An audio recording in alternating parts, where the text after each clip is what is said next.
Hello guys! Kumusta kayo dyan? Ayan, kakarating ko lang guys. Galing trabaho, pagod na pagod na. Ayan, nandito na ako sa tulugan guys. Kasi sabi ko hindi na ako kakain kasi super kapagod. Parang gusto ko magpahinga, gusto ko humiga. Ayan, so nandito na tayo sa higaan. Ayan. Dito na tayo. Ayan. So guys, huwag po natin kalimutan guys, dito sa mundo ng social media, ayan, tulungan po dito. Kaya huwag po kayong makalimot na tumulong. Ayan, so, ayan, ibalandran nyo guys yung bahay nyo dyan para, matulungan naman kayo.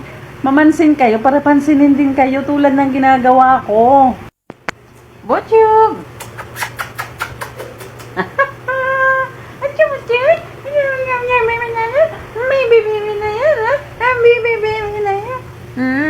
Tulog na kami ni Botchug. Tulog na kami ng bibi na yan. Kakain ka pa? Kakain ka pa ba? So, si Botchug.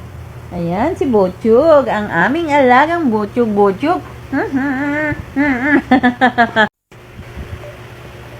Ayan, matulog na tayo. Alam niyo guys, super nakakapagod talaga guys yung trabaho ng guard.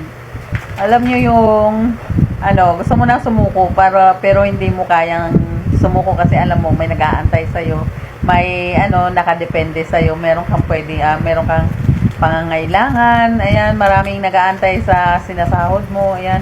Kaya hindi parang ang hirap talaga, sobra-sobra talaga. Pero minsan, ipipikit ko na lang ang mga mata ko. Ayan. Tapos, isipin ko na lang na hindi ako napapagod. Ayan. Tapos, pagdating ko ng bahay, guys, ayan, sumusurrender talaga mga paa ko. Sobra. Kasi nga, roving yung trabaho ko. Ikot ako sa production. Ayan. So, ayan. Hi, guys. Ang sarap talaga pag nandito ka na sa bahay. Ayan, matulog-tulog ka na lang. Ayan. Kahit na hindi ako pakainin, okay na lang sa akin. Basta dito na ako, matulog na ako. Higa na ako talaga. As in, kakapagod. Pagod ang trabaho, guys. Grabe. Parang, yung sarap sumuko ba, no? Sarap sumuko pero hindi mo magawang sumuko kasi, alam mo, may pamilya ka. Kung mayaman lang ako guys, no? Hindi na ako magtatrabaho, magpahinga muna ako. Kasi, sipin mo, start ng, 18 years old ako hanggang ngayon, 47 na ako. Super work talaga ako, pero wala pang nangyayari, my God. Ayan, kaya tulungan nyo ako guys, ayan!